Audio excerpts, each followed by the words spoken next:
Salut Aurel, Salut Jérém, ça va? ça va et toi? Ouais, ça va. Qu'est-ce que tu portes? Je porte ma petite OP. Ouais, je trouvais ça allait bien le mariage des couleurs là. Ça Ouais, marche ou pas? ça Parce que des fois marche. je crois que ça va bien et ça va pas. Toi, t'es dans la couleur. Moi je suis un peu dans le... T'as vu comment ça? Et des fois tu me regardes, tu fais pas de ouf. Les abonnés, ils vont pouvoir régler leur vie avec Vous toi. pouvez régler vos écrans. Voilà. Toi qu'est-ce que tu portes? Une Casio qui se prend pour une G-Shock. Ok, d'accord. C'est la DW faut que tu m'en dises plus. C'est la DW 2090. Ok, là il va faire son gros geek. Il dit je parle pas en référence mais sauf chez G-Shock. C'est ouais. Non, mais c'est parce que c'est comme j'ai un gros attachement pour G-Shock. Ouais. J'ai un gros attachement pour Casio. Et celle-là, elle me faisait rire. C'est une montre à fin 90-2000 que tu peux encore trouver sur. Et du coup c'est quoi? Il y avait déjà G-Shock à l'époque ou... Il y avait déjà G-Shock, Ouais. ouais. Mais je pense qu'ils ont voulu faire. Ils se sont dit, ouais, G-Shock, ça marche trop bien, il faut vite en faire chez Casio, tu sais. Ouais. Elle étanche 200 mètres, elle a un peu le look d'une. Ah oui, on dirait une G-Shock, ouais. On dirait une Clairement. G-Shock, quoi. Elle a un peu de la 5610 qu'on adore. Elle Ouais. en a un petit peu dedans. Et puis c'est drôle d'avoir une Casio étanche 200 mètres et tout. Puis elle Ouais. était dans Mission Impossible. Tom Cruise, il l'a porté. Donc, Ah oui, que de... Ok. moi, j'ai un petit côté un peu Tom Cruise. Ça, c'est les petites pépites que tu sors de tes tiroirs, quoi. Ouais, ça, tu sais, les trucs, il y en a. Le gars est content depuis tout à l'heure, je le vois que pour l'intro, il attend. Disons. J'attends de parler de ma DW 2090. Tiré. Non, je donne pas après. Ok, ouais, c'est cool ça, c'est marrant. Voilà, c'est drôle. On la montrera. Ouais. Une petite relique sortie de ton musée personnel, quoi. Ouais, c'est ça. C'est pour pas porter tout le temps les mêmes choses. J'ai aussi des montres comme ça qui coûtent 20-30 euros et qui Et sont. voilà. Ça fait Mais pas qui de sont moi un chargés monstre. d'histoire. Ouais. Ok. Ça fait pas de moi un monstre. On parle de quoi aujourd'hui? Oh là là, comment je suis content. Ouais, je sais. Ah, je suis trop content. J'attends cette vidéo depuis très longtemps. Et vous le savez déjà, vous connaissez notre amour pour Serica. Voilà, on a été les voir À Paris. à Paris. Et ils t'ont confié cette petite montre. Ah ouais. Cette petite pépite. Donc aujourd'hui, on va parler de la 5303. Ceux qui nous suivent depuis le début, alors c'était il n'y a pas longtemps, mais on peut commencer à le dire. Ouais. On avait parlé de la sortie de la déclinaison bleue. Oui. Qu'on avait traité en actualité parce qu'on n'avait pas la montre. On a eu beaucoup de commentaires sur cette montre. On a beaucoup parlé de Serica en message privé, ouais, avec vous. Vous êtes beaucoup à aimer la marque. Du coup, on a été les voir. On les connaissait déjà, hein, mais on a été les voir pour discuter un peu plus de ça, de la chaîne, de ce qu'on voulait mettre en avant dans leur collection parce qu'on adore la marque. Bah, tout. Donc c'est un peu tout. Ouais, c'est un peu tout. Mais je trouve ça cool de commencer avec celle-ci parce qu'elle a fait du bruit quand elle est sortie et il y a tellement de choses à dire sur cette montre. Bah, ça a été cette sortie, je m'en rappelle hyper bien. On a été autant perturbés qu'agréablement surpris. Et un jour, tu l'as vu sur un client Et ça a mis du temps. Hein. et tu m'as dit, il faut que tu vois cette montre, c'est de la bombe atomique. Ah ouais, vraiment. En fait, en vrai, quand tu l'as entre les mains, quand tu la vois, il se passe un truc. Il se passe quelque chose. Je me rappelle que tu m'avais dit comme ça. Toutes les bonnes choses, c'est t'aimes ou t'aimes pas. Mais quand t'aimes, c'est fini. Et ouais, là, c'est fort en Serica, cette montre, je trouve. C'est fort en Serica, c'est fort en détail, c'est fort en intelligence de création. Ça bouscule les choses sans trop les bousculer. Oui. Il y a un équilibre qui est... Bon, allez, on arrête là parce que... C'est l'intro, en fait. C'est l'intro. Faut peut-être qu'on se calme. On part vraiment sur la vidéo, là. Allez, c'est parti.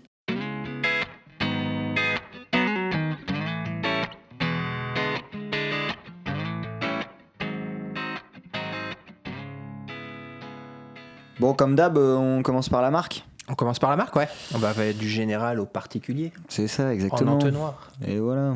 Donc, Serica, Serica. c'est quoi? Déjà, alors comme ça, de but en blanc, le nom, il est stylé. Serica, ouais. Tu peux penser que ça n'a rien à voir avec... Enfin, ça pourrait ne pas être une montre, ouais, bien sûr. Ouais. Ça peut être une marque de montre. non, mais je trouve même, que ça sonne bien. C'est comme le mot Rolex, tu vois. Tu peux penser qu'il est inventé. Oui, clairement, c'est un peu intemporel, tout ça. Et il n'est pas inventé, alors. Alors, il n'est pas inventé. Ça a une vraie histoire derrière le mot Serica. C'est parce que, bon, Serica, déjà, c'est des montres de sport, d'aventuriers, mais avec toute l'élégance qu'on leur connaît. Enfin, ils veulent vraiment un bon mix. Mais la base est quand même de l'aventure, de la robustesse. Et de l'élégance. Ouais. Et donc, du coup, Serica était connue comme étant la dernière province connu par les explorateurs qui étaient sur la route de la soie. Donc tu vois, tu as ce côté d'accord. La soie, les aventuriers. C'était la province la plus éloignée. Ouais, donc quand t'arrivais là-bas, t'avais réussi le truc, quoi. T'avais réussi le truc, t'étais un vrai aventurier, et en plus t'étais sur la route de la soie, donc c'est un peu l'élégance. Ok, stylé. Belle histoire, belle anecdote. Et Serica, du coup, c'est né, alors c'est quoi, c'est 2019 2019, ouais. 2019. C'est pas ce modèle qui a lancé la marque. Non, c'est la 4512. Oui, qui est vite arrivé en déclinaison de cadran. Oui, il y a eu 3 déclins, du coup, avec le California, les chiffres, tout ça. Exactement. Il y a 3 déclinaisons de la 4512 qui est en fait une field watch. Oui. Typiquement, dont on va vous parler aussi. En plus, on veut faire des sélections, tout ça. Donc, c'est des montres qui vont rentrer dans des super sélections. Exactement. Et donc, la 5303, elle est née en mai 2021. Donc, il y a 2 ans, en gros. 2 ans, ouais. Un peu moins de 2 ans. Un peu moins de 2 ans. D'abord en cadran noir et blanc. Et après, on a la noire. Aujourd'hui, la 0, c'est la 1. C'est la 5303-1. Oui. Il y avait la blanche en tiré 2. Et il y a eu la tirée 3 dont on avait fait une actu. Voilà, une actu qui est la bleue, qui est magnifique aussi. Bon, on rentre dans la montre. Vas-y, on rentre dans la montre. On rentre dans la montre.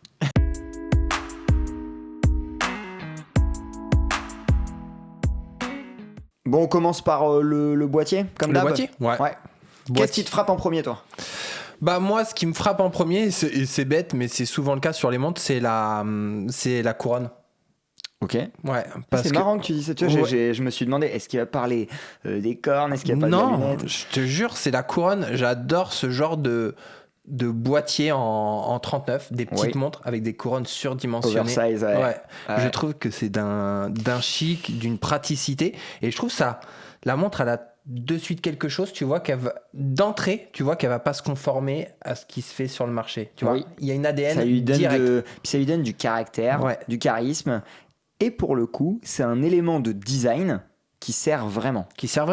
Et alors après, oui, il y a plein de choses qui frappent. Mais sur le boîtier, moi je comprends, mais c'est bien parce que c'est un... Tu m'aurais demandé le cadran, j'aurais dit autre chose. Oui. Il y en a beaucoup, je pense, sur ce boîtier-là, ce qui va les frapper, c'est ce qui a été mis dessus, c'est la lunette. Bien sûr, bah, on va en parler. On va en parler. C'est un boîtier de 39, je l'ai dit. Ouais. Donc les proportions pour moi, on n'est pas loin de la perfection pour moi sur ce type de montre, en tout cas. Bah oui, t'as une montre de plongée qui fait 12,2 avec un saphir double bombé qui fait 2. Donc tu vois une montre à 10 d'épaisseur sur de l'auto en plongeuse. Ça commence à être sacrément costaud. C'est pas mal. Donc la couronne oversize, donc très bien pour la manipuler, et puis ça va donner de la présence à ce petit 39. Ouais. Ensuite, pour rester sur le boîtier, moi ce que j'adore, c'est les courbes. On en avait parlé dans notre actu. Wow, ça c'est moi ça me fait penser à Omega, je suis obligé. Oui. Parce que ça fait très coupe un peu des boîtiers Speedmaster où le chanfrein est très très large à ce niveau-là. Au niveau de la corne. Ouais. En haut de la corne, il est très très large et il vient s'affiner.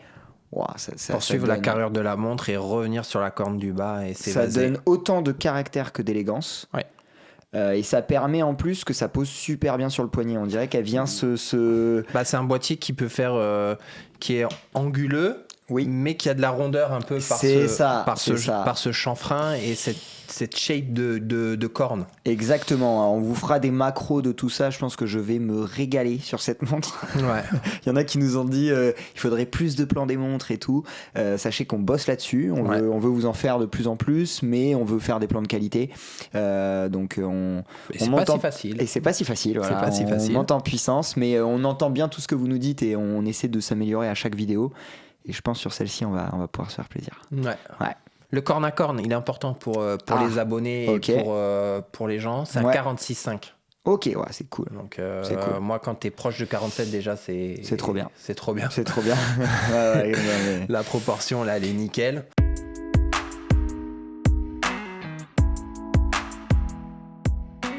On parle de la lunette ou pas ? Bah, la lunette, c'est un élément marquant de cette montre. Moi, tout à l'heure, j'ai fait un peu la chute avec la corne, mais c'était bien sûr, c'est la lunette à mon avis qui est l'élément le plus marquant de cette montre.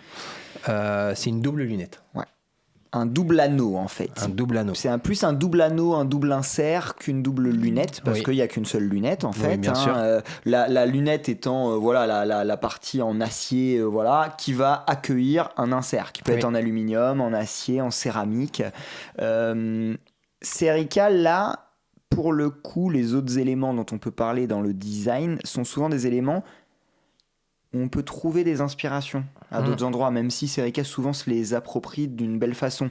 Là, j'ai l'impression, à mes yeux, que c'est un peu l'élément qui différencie vraiment cette montre. C'est là où l'innovation du design, on peut dire bravo Serica, je trouve. Oui.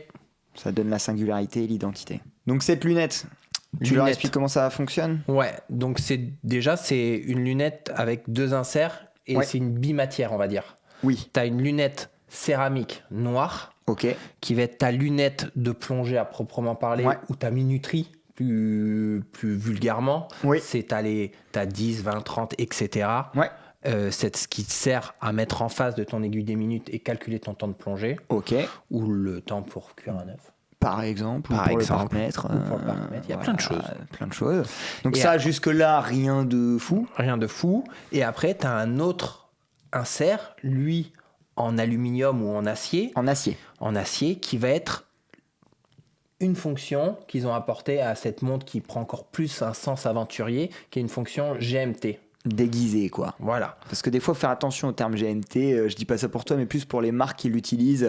Nouvelle montre GMT. Il n'y a pas de 4e aiguille, le mouvement n'est pas GMT. Non. Là, voilà, ça apporte une fonction GMT. Plus que c'est la lunette qui va être GMT, plus que le mouvement qui va être GMT. Exactement. Il n'y a pas de 4e aiguille. Exactement. Mais en fait, il est gradué de 0 à 12. Ouais. Et on va mettre en face de l'index central, de 12 heures, le décalage GMT. Voilà. Si tu as un GMT plus 5, à midi, tu mets 5. Oui. Et après, sur ton aiguille des heures, tu lis l'heure. Voilà. Par rapport à ce qui est écrit sur l'insert et pas par rapport à tes index habituels que tu regardes. Ok. Ouais. Si c'est plus 2, tu mets plus 2, etc. En fait. Tu te sers du midi comme point de référence où tu mets ton décalage GMT. Voilà, ton décalage GMT sans bouger tes aiguilles. Alors ce qui est intéressant de ça, c'est que ça te permet d'avoir un deuxième fuseau très rapidement. Juste en décalant, donc là je vais j'ai une bêtise, à New York c'est plus 6 ou moins 6, je décale de 6 dans un sens, et je lis l'heure tout simplement. Tu lis l'heure tout simplement. Il n'y a pas à dévisser la couronne. Tu te réfères plus à tes index, mais tu te réfères à ta lunette. Ouais. Et comme ça tu as tes 2 GMT, tu as tes 2 fuseaux en même temps. Ouais. Et ça peut te permettre de comparer l'heure. Si tu regardes tes index, même sans voyager, tu décales ta lunette à tout moment, tu vois l'heure de Singapour, tu la redécales et tu peux savoir. Et tu continues à voir ton heure actuelle puisque tes index, eux, n'ont pas bougé. Exactement. Ouais, c'est pas mal. Et pour aller plus loin là-dedans, tu l'as dit, hein, il y a un vrai rapport à l'aventurier. L'aventurier, il a besoin de plonger et il a peut-être besoin aussi de savoir quelle heure il est chez lui au moment où il remonte, où il veut appeler sa famille. C'est un peu une critique qu'on avait fait sur la Oris, où ils avaient sorti la Calibre 400 en 65 avec une lunette 12 heures en nous disant que c'était une GMT. Oui. Et nous, on l'avait un peu critiqué parce qu'elle était étanche que 10 ATM. Ça a été plutôt typé vintage. Ça s'était jamais vu. Et en plus, on perdait le côté plongée. Parce que du coup, on récupère pas vraiment le côté GMT. Oui. Parce qu'il n'y a pas la 4e aiguille et le mouvement. Oui. Et on perd le côté plongée parce qu'on n'a plus la minuterie. Et du coup, ils te disent montre d'aventurier, mais elle est étanche que 10 ATM. Donc là, on avait un peu critiqué. Sur Serica, il n'y a rien à critiquer. Mais il y a rien, il y a tout. Tout va jusqu'au bout. L'étanchéité de la montre, c'est 300 mètres, de par sa conception du boîtier, de la couronne vissée. La lunette du coup de plongée, on l'a. Et en plus, on peut se dire, comme elle est ultra résistante, on peut l'amener partout, on peut barouder avec. Et on a le côté GMT par la lunette, par l'insert. Et en plus de ça, elle est belle. Et en plus de ça, très bonne transition. Elle est magnifique. Parce que là, on va pouvoir rentrer dans le cadran, je pense, de la montre. Enfin, c'est magnifique. Parce que là, on peut le souligner aussi sur la lunette, l'insert céramique amène toujours un côté un peu habillé. Et là, on le retrouve vraiment sur cette montre.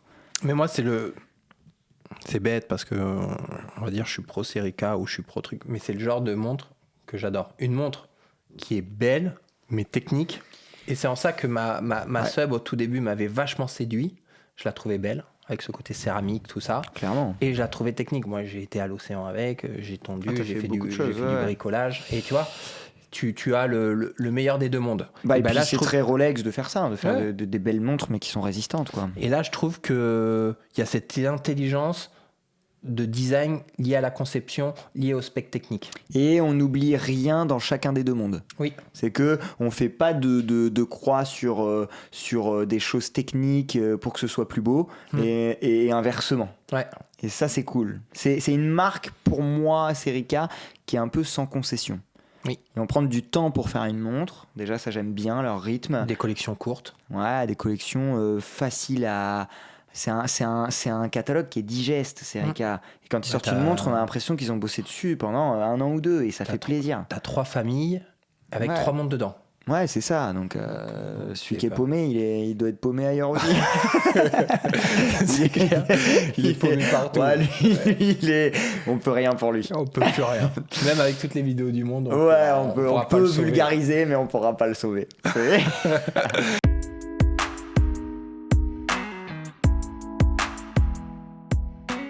Donc ce cadran, c'est un noir émaillé. Alors attends, je t'ai demandé qu'est-ce qui te frappait dans le boîtier. Alors qu'est-ce qui te frappe toi en premier dans le cadran? Parce qu'il y a tellement de détails dans cette montre que c'est marrant de voir qu'est-ce que chacun retient en premier. Dans le cadran, j'inclus les aiguilles avec.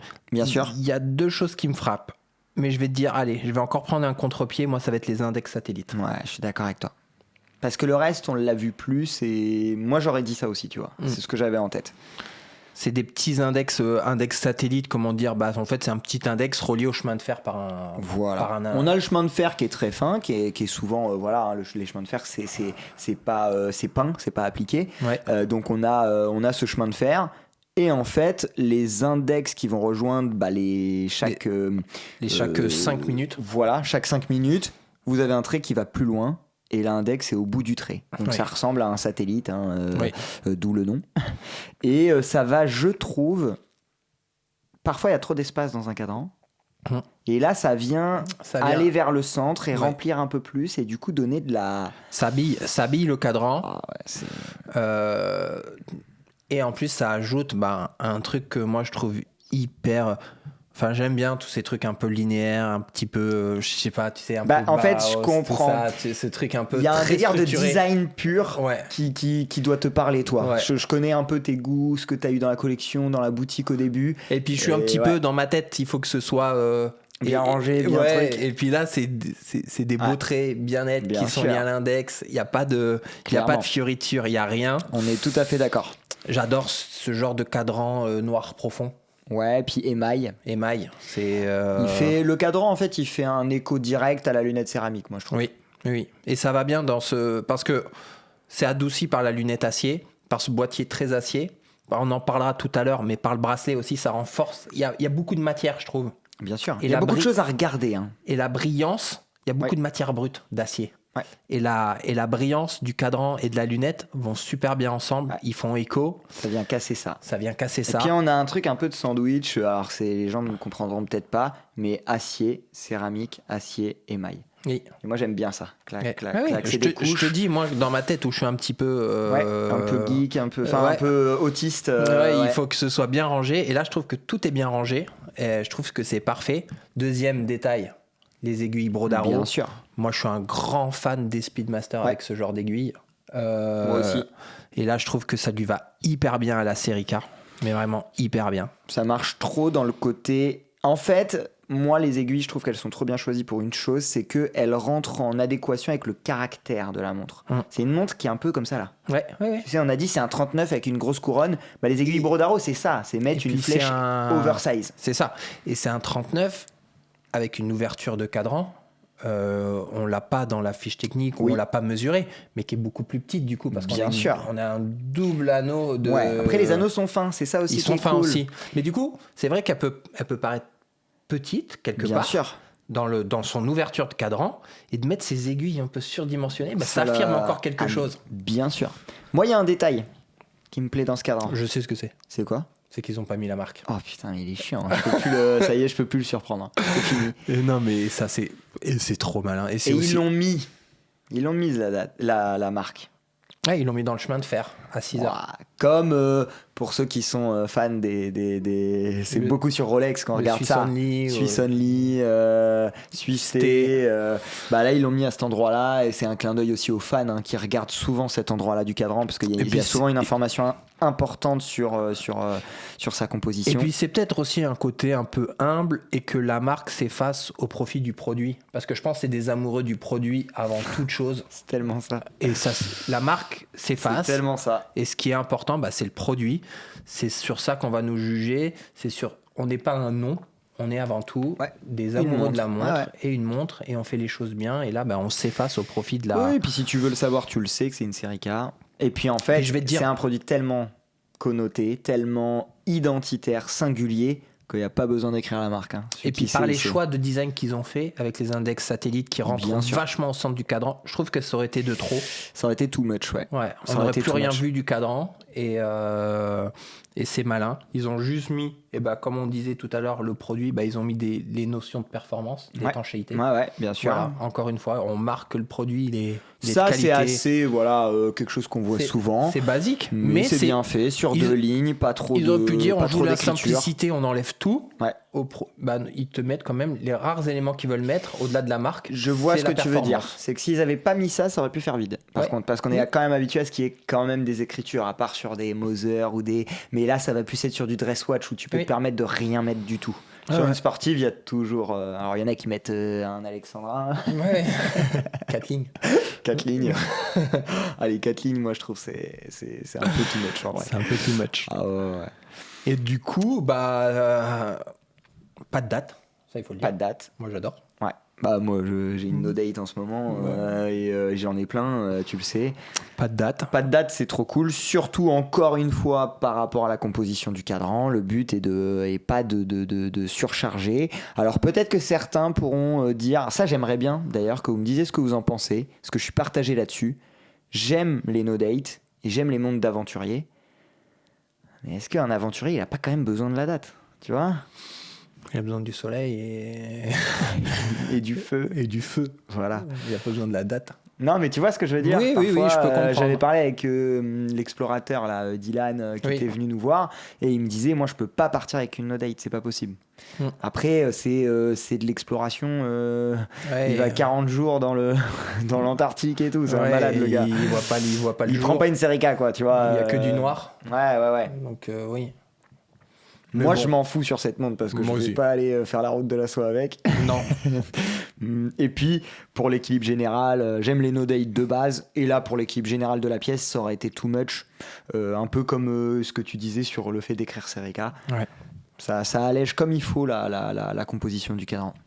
Très lumineuse en termes de Super Luminova. Ouais. Parce que vraiment. C'est bien fourni, ouais. Les aiguilles sont bien fournies. Tous les index, ils sont vraiment nombreux. Et ils sont en Luminova. C'est du C3, donc un rendu vert. Ouais, ok. Pas BGW9 qui va être rendu bleu. Ok. Ça va être un rendu vert. Là aussi, je trouve ça un peu chic d'avoir un Luminova un petit peu plus. Puis moi, j'aime bien le vert, moi. Moi aussi. Je préfère le vert au bleu.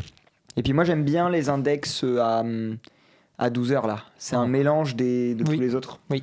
Qu'on ait les 2 ronds qui entourent le bâton, quoi. Oui. C'est pas mal, c'est petit détail, mais. Non, c'est très bien.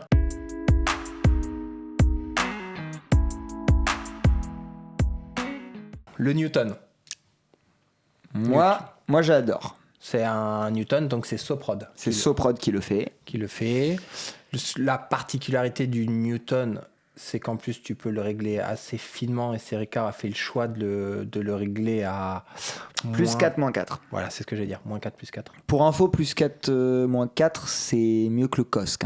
Ouais. Donc on commence... Et d'ailleurs, ils ont cosqué leur GMT. Ils ont cosqué la GMT, oui. Ouais, ils ont cosqué la GMT. De cosquer la GMT, juste petite parenthèse, ça montre quand même que Serica, ils ont une envie de faire des montres cahier des charges, comme on disait, sans rien oublier, d'offrir de la performance aux gens. Voilà, si on met de côté le design et tout ça. Oui, il y a pas que, c'est pas que on réfléchit au design, on va vous faire une montre un peu de geek avec plein de petits symboles, plein de petits trucs que vous allez aimer. C'est aussi être fidèle à la naissance de Serica et de faire de la montre équilibrée, robuste et fiable. Voilà.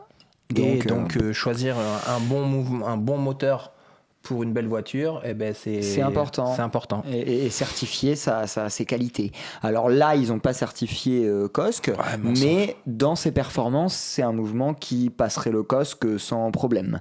Voilà. Moi, ce que j'aime du Newton, ce que j'aime de Soprod, et surtout du Newton, parce qu'il est quand même... il y a d'autres Soprod, mais le Newton, il est cool, déjà dans la chronométrie. Moi, j'ai l'impression que c'est pas un clone des autres. Oui, et quand tu le regardes, il a l'air Il a une tronche différente, ça j'aime bien. Exactement. Et, encore une fois, alors vous nous direz, vous, ce que vous en pensez, mais ça fait du bien de ne pas voir que du ETA, que du Cellita. On voit parfois un peu de STP aussi. Moi, Soprod, je sais pas, c'est un mouvement qui me plaît, qui me donne envie. Ouais. On en parlait dans une vidéo où on avait discuté avec Charles Ménestrel, qui avait fait pour Oleg Weiss justement toute une audit, et qui nous disait que le Newton... c'est celui qu'il avait retenu. Ouais, celui qu'il avait retenu sur beaucoup de points. Il a fait démonter tous les mouvements par ses horlogers. Et lui, pareil, en termes de personnes qui cherchent l'efficacité, la précision et la qualité, il est quand même sacrément calé. Et on peut se dire que s'il a fait toutes ses recherches, c'est que... Et qu'il est tombé sur le Newton à la fin, c'est-à-dire que le Newton est un bon mouvement. Anodin. Ouais. Ah non, mais clairement, parce que moi en plus, Charles, je suis d'accord avec toi, j'ai confiance en ce qu'il me dit. C'est quelqu'un sans concession non plus. Ah ouais, sans concession non plus. Donc un mouvement avec une super chronométrie, avec une réserve de marche standard. 44. Un peu plus que le standard, vous avez gagné 2 heures sur... Non, mais si tu la portes tous les jours dans ton contexte de c'est une montre qui est aussi élégante que robuste, c'est cohérent. Elle est un peu créée pour être ça pourrait être une montre unique dans une collection. Ouais, ça peut être un daily, facilement. Ah, mais clairement. Moi, ça, c'est le genre de daily que je porte sans souci. Et bien sûr. Je la fais 1 semaine, 2 semaines sans bouger d'autre chose. Ou tu pars en vacances, tu peux emmener qu'une montre, tu dis, je prends celle-là. Ni trop chère, ni pas assez, performante, habillée quand même. Résistante. Clairement, on est d'accord. Donc voilà, sur la partie mouvement. Après, on a un fond plein. Oui, on a un fond plein. Ça va avec l'étanchéité. Bien sûr, c'est les plongeuses fond ouvert, c'est pas hyper logique. C'est pas hyper logique. On se rajoute un joint, on se rajoute un endroit de crainte, entre guillemets, de faiblesse. Ouais. Et puis comme elle est étanche 300 mètres, des 300 mètres fond ouvert, il y en a pas beaucoup. Pareil, dans la sobriété de ce que fait Serica, c'est les informations classiques, un petit logo et basta. Il n'y a pas d'impression 3D, de gravure, de tout ça. C'est du classique, mais on n'est pas à retourner sa montre tous les 4 matins et c'est très bien. Ouais, je suis d'accord.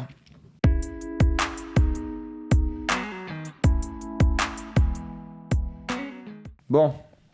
La partie qui va être un peu clivante pour certains et un point d'affect pour d'autres. Ouais, puis qui est importante à parler aussi. Et encore une fois, on se rend compte que Serica a une vision singulière des choses et amène des avancées dans la montre, entre guillemets. Le bracelet, du coup, vous l'aurez deviné, c'est le dernier point qu'on n'a pas abordé.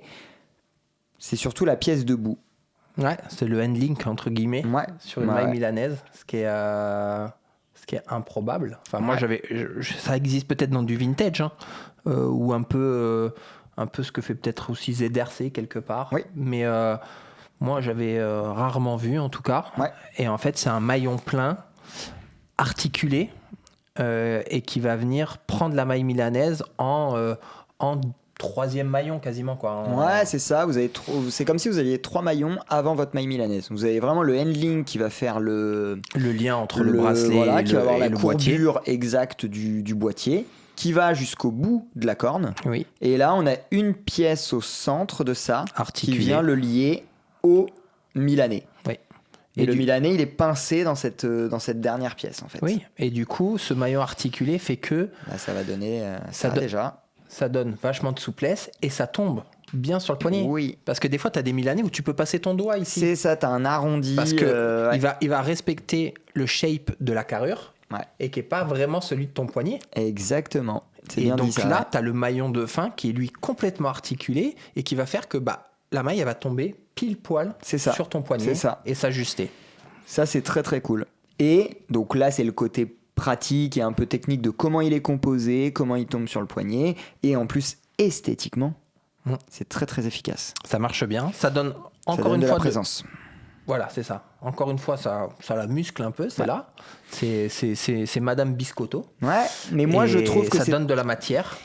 En fait, ça permet, et je pense que tu vas me rejoindre, je pense que c'est un des 39 qui peut être le plus porté par des gens qui ne portent jamais de 39. Ouais. En vrai.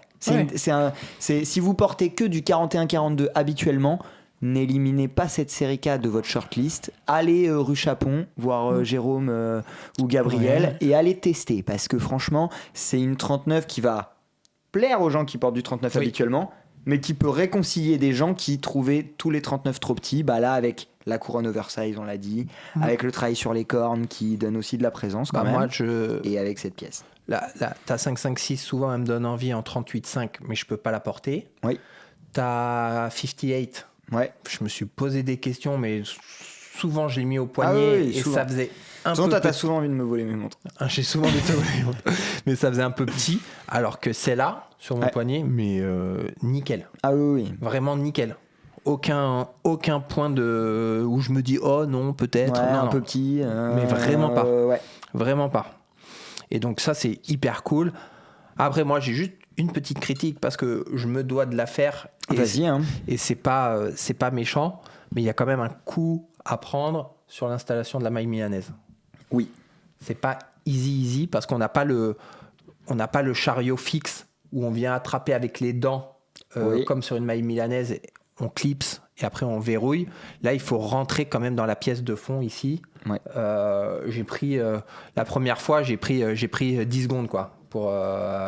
Mais c'est pas bien méchant. C'est pas grand chose 10 secondes, et moi le chariot coulissant, je trouve que c'est moche. Ça fait pas montre quali, ça fait pas montre à 1300 €. Ça c'est sûr. Et donc en fait, une fois que t'as pris le coup, c'est bon, et ça donne que t'as une boucle qui a l'air strong et sécuritaire sur un Milanais. Et ça fait du bien parce que les Milanais des fois ça fait un peu cheap les boucles. Mais en plus, on appelle ça un Milanais, mais en vrai quand on le touche, on est sur un acier lisse. Plutôt que sur un Milanais. Il n'y a pas ce côté ça pince les poils. Il n'y a pas le côté maille qui ressorte. C'est vrai. C'est une maille tressée tellement fin et tellement lisse que c'est un bracelet lisse en fait, en acier. Puis il est hyper beau ce bracelet, franchement. Autant quand tu le retournes, là on retrouve un petit peu peut-être la maille milanaise comme on la connaît un petit peu plus. Et avec les traits de réglage ici. Voilà. Autant là, t'es sur un bracelet quasiment en acier lisse quoi. Ouais, je suis d'accord avec toi. Pour aller un peu plus loin aussi, vous fermez pas à cet acier. C'est une montre sur Tropique Noir qui fonctionne. Tropique Joseph Bonny. Ouais, Tropique Joseph Bonny. Le noir, le kaki. Ah non, elle est trop belle. Ouais, même le gris. Elle est trop belle sur Tropique, moi je trouve. Si je devais prendre un deuxième bracelet, en premier je prendrais un Tropique. Un petit cuir noir et brut après, avec surpiqûre italienne blanche là. Ouais, là trop beau. Ça peut être trop beau. Même un perforé un peu. Tu vois, même en tissu, tu prends un perlon. Ouais. Oh là là. Non, puis je pense que c'est le genre de pièce qui est belle surtout. Il y en a comme ça où tu peux mettre n'importe quoi. Là, celle-ci, c'est le cas.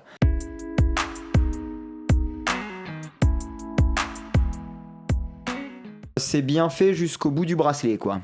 Et on peut même dire jusqu'au bout de l'écrin, on l'a entre les mains. Ouais, c'est vrai qu'on parle pas souvent des écrins parce que. On parle pas souvent. Il est. Moi, souvent, je m'en fous un peu, pour être honnête. Il a pas de quoi révolutionner le genre, mais au moins il est plat. Ouais. Il est pratique. Et il est beau, il est classe. Il est beau, il est un peu brillant avec le Serica juste à poser là, tout au bout. Vous avez l'impression d'acheter une montre vintage qui a été produite dans les 60, 70. T'as l'impression que c'est les vieilles boîtes Cartier un petit peu. Ça fait penser à ça, c'est vrai. Les vieilles boîtes Cartier. Un peu plus hautes, mais c'est un peu ça. Mais dedans, t'as une petite pochette quand même pour bien pincer ta montre. Tu pinces ta montre, tu l'accroches de l'autre côté. Et du coup, ça fait que il est plat, il rentre dans un sac à dos, il rentre dans une valise. Et il est pratique, tu vois. Ah ouais, je suis d'accord avec toi. Et puis même sur une commode, tu mets ta montre dedans, il est joli. C'est une belle boîte. C'est une belle boîte, exactement. J'aime comment il est écrit le Serica. Il y a le petit tag. Et bon, petit clin d'œil, les gars, vous avez pas pompé sur quelqu'un là? Si. Ça te rappelle pas quelque chose? Ouais, ça fait très tag Rolex, mais on aime bien. Rolex, ouais. On aime bien, ça va bien. J'aime bien ces trucs. On dirait qu'on t'a envoyé une vieille lettre, là. C'est Louis XIV qui t'envoie une lettre et qui l'a cacheté de cire. Ah bah on a des clins d'œil vintage dans cette montre, dans le packaging, ça c'est sûr. Hein. Même là, comment c'est écrit, le compagnie des montres Serica. On sent que c'est... Compagnie des montres Serica, même ça c'est chic. C'est chic. Non, le wording aussi de leur site, de comment ils parlent de leur montre est bien pensé. C'est vrai. Donc c'est une montre qui est invisible en boutique, puisque Serica pour le moment il y a 0 revendeur. Donc il faut passer à Paris. Il faut aller à Paris. Ils ont du stock sur la blanche et la noire en ce moment. Je crois que c'est plus compliqué sur la bleue. Mais si vous y allez, ils ont forcément des modèles à vous montrer. Ils vous mettront sur liste, ils vous appelleront. Ouais, et puis ils vous présenteront quand même la montre. N'hésitez pas à y aller de la part de Parlons Montre. Ouais. Vous leur passez le bonjour de notre part. De notre part. Ouais.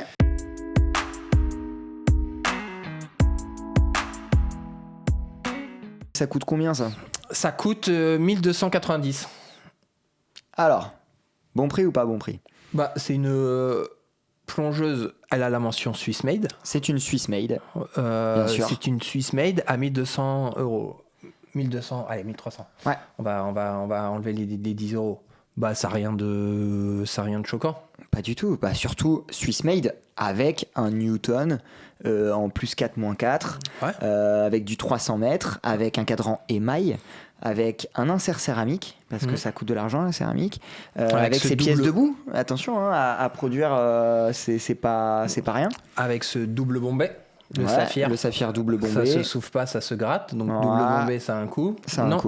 Moi, je trouve ça bien. Et puis, comble du chic, enfin, à mon sens, même si certains peuvent trouver que c'est un poil too much ou un poil trop, tu la commandes en droitier ou en gaucher. Ça, c'est le genre de truc qui me parle de ouf. Ça veut dire qu'ils se cassent la tête à te l'assembler. À te faire c'est vrai, à te l'assembler différemment si tu veux ta couronne à gauche ou à droite. Ça, pensez-y pour les gauchers, les droitiers, ou pour ceux qui en ont marre que ça bloque ici. Tout simplement, t'as pas envie d'avoir la couronne surdimensionnée dans ton pli de poignet, et tu la mets de l'autre côté. Ouais. Bon, tu régleras de la main gauche, mais... Ouais, mais tu règles jamais... moi, je suis gaucher, donc c'est vrai que ça me... C'est vrai que... vu que t'es gaucher, c'est normal que tu... Ça m'a jamais... Ça t'a jamais choqué? Non, parce que j'ai tellement de dextérité dans la main droite que régler ma montre avec la main droite, je me dis qu'un droitier peut la régler avec la main gauche. Ouais, c'est ça, parce que beaucoup de gauchers ont été obligés de régler de la main droite, l'inverse, pas trop. Je suis peut-être un être un peu au-dessus. C'est reparti. Non, moi ça me choque pas. C'est une option qui est plutôt cool et tu fais bien d'en parler et qui changera pas le prix de la montre. Ce sera toujours 1290 €.